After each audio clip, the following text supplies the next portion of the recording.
Hello everyone, welcome to our channel. सबसे पहले आप सभी को हैप्पी दिवाली। इस दिवाली हम यही दुआ करते हैं कि आपका Rajasthan assistant professor exam clear हो और आप देश का और राजस्थान का नाम रोशन करें।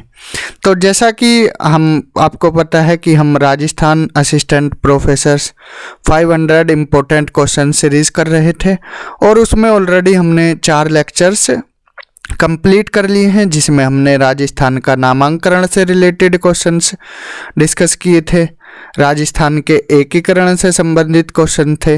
देन इसके बाद प्रीवियस वीडियो में हमने राजस्थान के जो अक्षांश, देशांतर और राजस्थान की क्या स्थिति है उससे संबंधित 10 क्वेश्चन देखे थे। आज के वीडियो में हम देखेंगे कुछ और इम्पोर्टेंट क्वेश्चंस।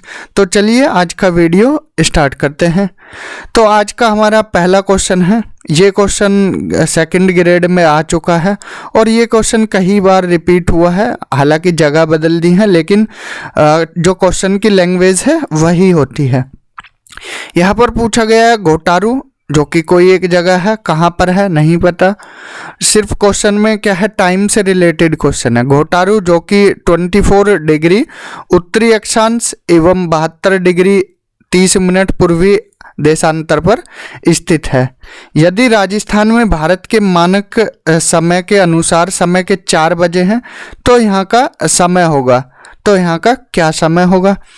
तो घोटारू मान लीजिए राजस्थान है, ये कहीं पर भी स्थित है, आपको नहीं पता है, एग्जाम में आप बैठे हो, सिर्फ आपको ये लैंग्वेज दे दी है। तो उत्तरी अक्षांश दिया है, ये आपको कंफ्यूज करने के लिए दिया है, क्योंकि अक्षांश रेखाओं का टाइम से कोई संबंध नहीं होता। जो अक्षांश रेखाएं हैं वो आपका क्या बताती हैं, क्लाइमेट के बारे में बताती हैं। जो टाइम का पता लगता है वो आपकी देशांतर रेखाएं बताती हैं। जैसा कि आपको पता है, इस मैप में दिखाते हैं, ये वर्ल्ड का मैप है, ये 0 डिग्री है, 0 डिग्री जिसे क्या है ग्रीनविच मेरिडियन बोला जाता है। अगर इसके आप पूर्व में जाओगे तो यहाँ पर अगर ये पूर्व है, इसके पूर्व में जाओगे तो टाइम की क्या है बढ़ोतरी होती है। जैसा कि हमने प्रीवियस वीडियो में बताया था, अगर आप 1 डिग्री जाओगे, यहाँ पर 0 डिग्री से 1 डिग्री तक जाओगे तो कितना टाइम बढ़ जाता है, 4 मिनट का अंतराल होता है। और इन देशांतर रेखाओं के बीच के गैप को क्या बोला जाता है, गोरे बोला जाता है। तो 1 डिग्री गए, 2 डिग्री गए, तो ऐसे ही 4-4 मिनट बढ़ता रहेगा।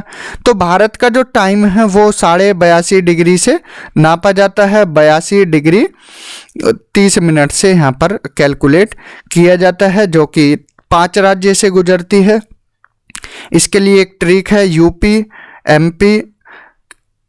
यूपी एमपी की छतौड़ी और कहाँ पर चली गई, वो आंध्र प्रदेश में चली गई। तो आप याद रख सकते हो, UP, MP, Chhattisgarh, Orissa and Andhra Pradesh, इन 5 राज्यों से भारत की ये लाइन गुजरती है 82.5 डिग्री। तो भारत में प्रयागराज से, उत्तर प्रदेश में प्रयागराज के नैनी से गुजरती है। तो भारत का जो मानक समय है यहीं से नापा जाता है। तो 0 डिग्री से 82.5 डिग्री ईस्ट, जैसा कि सभी को पता है, 5.5 डिग्री भारत का टाइम जो ग्रीनविच मेरिडियन है उससे आगे चलता है। और जैसे जैसे आप वेस्ट में जाओगे तो यहाँ पर टाइम क्या है, माइनस में जाता है। तो ये कुछ बेसिक कॉन्सेप्ट थे जो पिछला, ये पहला क्वेश्चन है, इससे ही रिलेटेड है। तो 82.5 डिग्री पर कितना बढ़ेगा, 5.5 डिग्री बढ़ेगा। और यहाँ पर दे रखा है 72.5 डिग्री पूर्व में, तो 72.5 डिग्री पूर्व, तो कितना अंतराल हुआ है इनका टाइम पीरियड का। अगर यहाँ पर 82.5 डिग्री पर कितने बज रहे हैं, तो 4 बज रहे हैं, और यहाँ पर कितना समय होगा, तो 10 कितने का अंतर है, यहाँ पर 10 देशांतर का अंतर है। और जैसा कि हमने बताया है, एक देशांतर पर कितना होता है, 4 मिनट का होता है। तो 40, यहाँ पर 4 गुणा 4 कितना हुआ, 40 मिनट हो गया। तो 40 मिनट आप इससे कम कर लीजिए, क्योंकि यहाँ पर 72.5 की बात हो रही है। तो 3:20 होंगे शाम के, दोपहर के। तो करेक्ट आंसर हो जाएगा इसका ऑप्शन ए, 3:20। तो इस तरह के ही क्वेश्चन लगते हैं, कोई बेसिक क्वेश्चन नहीं पूछेंगे। असिस्टेंट प्रोफेसर का एग्ज़ाम है, कॉन्सेप्चुअल क्वेश्चन रहेंगे और इस तरह के ही क्वेश्चन बनने के चांसेस यहाँ से रहते हैं, क्योंकि अक्षांश, राजस्थान के अक्षांश, स्थिति, देशांतर, ये सब रट के जाते हैं, तो यहाँ पर कॉन्सेप्चुअल क्वेश्चन आने के ही चांसेस रहते हैं। सेकंड क्वेश्चन है, राजस्थान में सबसे पहले सूर्य उदय किस जिले में होता है? अगर आपको राजस्थान की स्थिति पता है, जैसा कि हमने बताया था कि उत्तर में क्या है, श्री गंगानगर है, एंड वेस्ट पश्चिम की तरफ जैसलमेर है, एंड दक्षिण की तरफ बांसवाड़ा है, एकमात्र जिला राजस्थान का जहाँ से कर्क रेखा गुजरती है, एंड पूर्व की तरफ है धौलपुर। तो सीधी सी बात है, सबसे पहले अगर सूरज चमकता है तो कहाँ, पूर्व दिशा की तरफ, जैसा कि ये मैप है राजस्थान का, तो यहाँ पर ये धौलपुर है। तो सबसे पहले सूरज कहाँ निकलता है, पूर्व में या पश्चिम में? सब बच्चे को पता है कि ये कहाँ निकलता है, पूर्व दिशा में निकलता है। तो सबसे पहले कहाँ पर सूर्य चमकेगा? राजस्थान के धौलपुर जिले में। तो करेक्ट आंसर हो जाएगा ऑप्शन सी। अगर अंतराल पूछा जाए कि कितना अंतराल है धौलपुर के टाइम पीरियड और जैसलमेर के टाइम पीरियड में, देखिए अगर धौलपुर का ये पूर्वी छोर देखा और यहाँ पश्चिमी छोर है धौलपुर का, तो इनमें भी क्या है, टाइम का अंतर है, क्योंकि जैसा कि हमने बताया एक देशांतर में 4 मिनट का अंतर होता है। तो क्वेश्चन ध्यान से पढ़ना, अगर पूछा जाए राजस्थान का पूर्वी छोर और पश्चिमी छोर में टाइम का कितना अंतर है, जैसा कि आपको पता होगा देशांतर राजस्थान का कितना है, तो 69 डिग्री 30 मिनट क्या है पश्चिम में है, और पूर्व में कितना है 78 डिग्री 17 मिनट। तो कितने का गैप हो जाता है दोनों में? इसमें गैप हो जाता है 8 डिग्री 47 मिनट का। तो मल्टीप्लाई कर दीजिए 4 से, तो 8 चौक 32, 32 मिनट तो सीधा हुआ, और 47 सेकंड का अप्रोक्स हुआ यहाँ पर 3 मिनट के आसपास। तो टोटल डिफरेंस होता है 35 मिनट का। तो यहाँ पर अगर डिफरेंस पूछा जाए 35 मिनट और कुछ सेकंड, तो आप इसको लगा सकते, 35 मिनट 8 सेकंड का डिफरेंस होता है। तो यहाँ से भी ये क्वेश्चन बनने के चांसेस रहते हैं। तो इस क्वेश्चन करेक्ट आंसर है ऑप्शन सी, धौलपुर। यहाँ पर सूरज सबसे पहले उदय होता है। और अगर छिपने की बात है कि सबसे पहले कहाँ सूरज छिपता है, तो वो भी धौलपुर में ही छिपता है, क्योंकि जहाँ सबसे पहले उदय होगा वहाँ ही सबसे पहले वो छिपेगा। नेक्स्ट क्वेश्चन है, प्रोफेसर वीसी मिश्रा के अनुसार राजस्थान कितने भागों में विभाजित था? तो राजस्थान को विभाजित करने का सबसे पहले प्रयास किसने किया? प्रोफेसर वीसी मिश्रा ने। कब? 1968 में। उनकी एक बुक थी राजस्थान का भूगोल, उस बुक में उन्होंने राजस्थान को क्या है, डिवाइड किया था। और कितने पार्ट में डिवाइड किया था? टोटल 7 पार्ट में उन्होंने राजस्थान को डिवाइड किया था। कौन कौन से पार्ट हैं वो एक बार देख लेते हैं। जैसा कि उन्होंने ये मरुस्थलीय एरिया है, उसको क्या है, नाम दिया शुष्क मरुस्थल का। और कौन सा एरिया बताया? वो बताया शुष्क मरुस्थल। इसमें जैसलमेर, बाड़मेर, बीकानेर वाले क्षेत्र आते हैं। देन इसके बाद अर्ध शुष्क क्षेत्र, ये एरिड एरिया है, और ये सेमी एरिड एरिया है। अर्ध शुष्क यहाँ पर एरिया के बारे में बताया था। और ऊपर वाला ये छोटा सा पोर्शन है, 2 जिले आते हैं इसमें, श्री गंगानगर और हनुमानगढ़, ये बताया था इन्होंने नहरी क्षेत्र। नहरी क्षेत्र, यहाँ से क्या है, नहर गुजरती है, और ये जो जिले हैं पंजाब से अपनी सीमा लगाते हैं। देन यहाँ पर इन्होंने अरावली क्षेत्र के बारे में बताया। अरावली क्षेत्र जो कि राजसंबंध, सिरोही, उदयपुर वाले क्षेत्र बताए। तो टोटल कितने हो गए? 4। देन इसके बाद यहाँ पर एक रिवर फ्लो करती है, वो रिवर है चंबल रिवर। और यहाँ पर चंबल रिवर क्या बनाती है? चंबल के बीहड़ बनाती है। तो यहाँ पर क्या है, बीहड़ देखने को मिलेंगे आपको, रेवाइंस देखने को मिलेंगे। ये पूर्वी मैदान क्षेत्र है, पूर्वी मैदान क्षेत्र। और ये साउथ वाला पोर्शन है, ये वाला पोर्शन। यहाँ पर क्या बताया उन्होंने? दक्षिण पूर्वी औद्योगिक क्षेत्र के बारे में बताया था। तो ये दक्षिणी पूर्वी औद्योगिक क्षेत्र। तो ये डिवाइड किया राजस्थान का 7 पार्ट में प्रोफेसर वीसी मिश्रा ने। कब किया? 1968 में। कौन सी बुक? राजस्थान के भूगोल में। टोटल 7 पार्ट में इन्होंने डिवाइड किया था। तो नाम याद रखना, शुष्क मरुस्थल जिसको एरिड डेजर्ट बोलते हैं, सेमी एरिड डेजर्ट, अर्ध शुष्क मरुस्थल, अरावली क्षेत्र जो अरावली की पहाड़ियां हैं, राजसंबंध, उदयपुर, सिरोही, ये वाला क्षेत्र, पूर्वी मैदान जो कि नदियां हैं अपना सेडिमेंट अवसाद जमा करती हैं, उसकी मदद से क्या है पूर्वी मैदान बना। चंबल रिवर यहाँ फ्लो करती है, उससे क्या है रेवाइंस बने हैं, बीहड़ बने हैं, तो ये क्या है बीहड़ क्षेत्र है। देन यहाँ पर दक्षिणी पूर्वी औद्योगिक क्षेत्र, यहाँ इंडस्ट्रियल क्षेत्र है आपका, जिसमें कोटा, झालावाड़, बारा ये वाले क्षेत्र आते हैं। तो इसका करेक्ट आंसर हो जाएगा ऑप्शन डी। चलते हैं नेक्स्ट क्वेश्चन की तरफ। राजस्थान में वागड़ क्षेत्र के अंतर्गत कौन सा जिला नहीं आता है? तो क्वेश्चन ध्यान रखना है कि क्या पूछा गया है, क्वेश्चन की लैंग्वेज क्या है। तो वागड़ क्षेत्र कौन सा एरिया है? जो राजस्थान का अगर मैप देखोगे आप तो ये साउथ वाला पोर्शन है, जो ये बांसवाड़ा, डूंगरगढ़ और डूंगरपुर और प्रतापगढ़, ये 3 जिले आते हैं इसमें वागड़ क्षेत्र में। तो वागड़ क्षेत्र, इसमें वागड़ी भाषा बोली जाती है वागड़ क्षेत्र में। और इस क्वेश्चन में पूछा है कौन सा जिला नहीं आता है? डूंगरपुर आता है, बांसवाड़ा आता है, प्रतापगढ़ आता है, तो इनमें से कोई नहीं इसका करेक्ट आंसर हो जाएगा। तो वागड़ क्षेत्र ध्यान रखना है, 3 जिले आते हैं, डूंगरपुर, प्रतापगढ़ और बांसवाड़ा क्षेत्र इसमें आते हैं। कौन सी भाषा बोली जाती है? वागड़ी भाषा बोली जाती है, और ये क्या है एक ट्राइबल लैंग्वेज है। नेक्स्ट क्वेश्चन है, निम्नलिखित में से राजस्थान के राठी क्षेत्र की क्या विशेषता है? अब आपको यहाँ पर नाम घुमाकर पूछ लिया है। अगर आपको अर्ध यहाँ पर शुष्क मरुस्थल क्षेत्र पूछ लेते तो आप क्लियरली इसका आंसर बता देते, शुष्क मरुस्थल पूछ लिया जाता तो। लेकिन आपसे पूछ लिया राठी क्षेत्र। अब राठी क्षेत्र किसका नाम है नहीं पता है तो आप क्वेश्चन गलत ही करोगे। तो राठी क्षेत्र क्या है? शुष्क मरुस्थल वाले क्षेत्र को बोला जाता है, जिसमें जैसलमेर आपका आता है, बीकानेर आता है, बाड़मेर आता है, और ये नए जिले बने हैं, ये भी इसी में आ जाएंगे। तो इसमें क्या है इसकी विशेषता होती है शुष्क मरुस्थल की, जहाँ पर 25 सेंटीमीटर से बारिश कम होती है, तो वो क्या है इसकी विशेषता है। तो ऑप्शन ए इसका क्या हो जाएगा करेक्ट आंसर हो जाएगा। 50 सेंटीमीटर बारिश कहाँ कम होती है? वो अर्ध शुष्क मरुस्थल में होती है, सेमी एरिड एरिया में। तो सेमी एरिड एरिया जो बीकानेर से फिर आगे चल के ये नागौर, चूरू वाला जगह आ जाती है, वो अर्ध शुष्क मरुस्थल में आता है। तो इस क्वेश्चन का करेक्ट आंसर हो जाएगा ऑप्शन ए।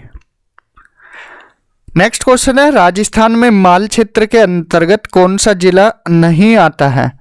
तो माल क्षेत्र से यहाँ पर क्वेश्चन पूछा गया है, यहाँ फिर से नाम बदल के पूछा गया है। जैसा कि अभी राठी क्षेत्र पूछा था कि किसको बोलते हैं शुष्क मरुस्थल को, सेम ऐसे ही यहाँ पर फिर नाम बदला है। माल क्षेत्र किसको बोला जाता है? माल क्षेत्र बोला जाता है हाड़ौती प्लेट्यू को, कि हाड़ौती के जो पठार हैं, जो राजस्थान में पठारी क्षेत्र है, उससे संबंधित क्वेश्चन है कि माल क्षेत्र हाड़ौती पठार में कौन कौन से जिले आते हैं। तो इसमें आपके ऑप्शन है कोटा, बूंदी, अजमेर और झालावाड़। आप ये वाला एरिया देख रहे हो, ये वाला पोर्शन ये बंदूक की शेप का है। कोटा, झालावाड़, बारा और बूंदी, बूंदी वीसी में आता है। ये 4 जिले क्या है इस वाले एरिया में आते हैं, हाड़ौती क्षेत्र इनको बोला जाता है। तो कोटा, बूंदी, बारा, झालावाड़ गन की तरह इनकी शेप है। तो ये चारों किस में आते हैं? हाड़ौती में। कौन सा नहीं आता है? अजमेर नहीं आता है, क्योंकि अजमेर क्या है सेंटर में है, जैसा कि आपको मैप में दिखाई दे रहा है। तो ऑप्शन सी इसका क्या है करेक्ट आंसर हो जाएगा। अगर आपको हाड़ौती पठार के जो ज़िले हैं, चारों ज़िले याद रखने हैं, तो इनको एक छोटी सी कहानी के माध्यम से याद कर सकते हैं। तो कोटा में क्या है, जैसा कि आपको पता है आईआईटी और नीट की तैयारी होती है। तो यहाँ पर जो बच्चे हैं तैयारी करते हुए अगर झल्ला जाते हैं तो वो क्या है, गन से सुसाइड कर लेते हैं। और लेकिन अगर उन्हें सक्सेस मिल जाती है तो फिर उन्हें क्या मिलते हैं, बूंदी के लड्डू मिलते हैं। तो इस तरह याद रख लेना है, कोटा, बूंदी, झालावाड़ और बाणा ये क्या है, इसी में आते हैं, हाड़ौती पठार वाले क्षेत्र में। नेक्स्ट क्वेश्चन है, राजस्थान में शेखावटी या शेखावती क्षेत्र के अंतर्गत कौन सा जिला नहीं आता है? तो यहाँ पर क्या है, शेखावत लोग ज़्यादा पाए जाते हैं। शेखावत डायनेस्टी ने यहाँ पर राज किया था। अब कौन से जिले आते हैं, कौन सा नहीं आता है? यहाँ पर ऑप्शन है चूरू, सीकर, झुंझुनू और सिरोही। तो ये 4 जिले हैं, चूरू, सीकर, सिरोही और झुंझुनू। कौन सा इनमें शेखावटी क्षेत्र में नहीं आता है? तो यहाँ पर अगर आप देख रहे हो, चूरू, झुंझुनू और सीकर, ये क्या है, ये है राजस्थान का शेखावटी क्षेत्र। यहाँ पर जो शेखावत डायनेस्टी थी वो आती थी। अब नीम का थाना नया जिला बना है, शायद ये भी ऐड हो जाए, लेकिन अभी आपको पुराने मैप के हिसाब से ही याद रखने, चूरू, सीकर और झुंझुनू। तो कौन सा जिला नहीं आता है? सिरोही जिला इसमें नहीं आता है। सिरोही जिला कहाँ पर है? ये राजस्थान के साउथ वेस्ट पार्ट में है, तो ये शेखावटी क्षेत्र में नहीं आता है। नेक्स्ट क्वेश्चन है, चंद्रावती किस जिले का पुराना नाम था? जैसा कि चंद्रावती एक सिविलाइजेशन थी, जैसे इंडस वैली सिविलाइजेशन या हड़प्पा सिविलाइजेशन पढ़ा है आपने, तो ऐसे ही एक राजस्थान में यहाँ पर क्या है, सिविलाइजेशन थी जिसका नाम था चंद्रावती। काफ़ी पुरानी सिविलाइजेशन है। और वो सिविलाइजेशन अब क्या है, यहाँ पर उसका जो पुराना नाम था, नया नाम उस जिले का क्या रखा है? क्या चूरू रखा है, या सीकर रखा है, या फिर सिरोही रखा है, या फिर झुंझुनू रखा है? तो जैसा कि हमने प्रीवियस क्वेश्चन 47 में देखा था कि यहाँ पर जो शेखावटी क्षेत्र है 3 जिले आते हैं, उसमें चूरू, सीकर, झुंझुनू। लेकिन जो ये सिरोही जिला है ये क्या है, यहाँ पर साउथ वेस्ट में है, और यही जो चंद्रावती सिविलाइजेशन थी उसका नया नाम है। तो करेक्ट आंसर हो जाएगा हमारा ऑप्शन सी। जो सिरोही जिला है ये क्या है, चंद्रावती सिविलाइजेशन का नया नाम है। नेक्स्ट क्वेश्चन है, भीनमाल। ये कहाँ पर है भीनमाल? ये सिरोही में है। इस जगह को पीलो भीलो या पीलो भालो किसने बोला था? ह्वेनसांग ने, जॉर्ज थॉम्स ने, विलियम फ्रैंकलिन ने या जेम्स टोड ने? तो जैसा कि आपको पता होगा, पहले ही लेक्चर में हमने बताया था, जॉर्ज थॉम्स ने पहली बार राजस्थान को राजपूताना नाम दिया था, और इसका प्रमाण दिया था विलियम फ्रैंकलिन ने अपनी बुक में। जेम्स टोड, इसने राजस्थान को पहली बार राजस्थान या रायथान बोला था। इनको घोड़े वाले बाबा भी बोला जाता है, जेम्स टोड को।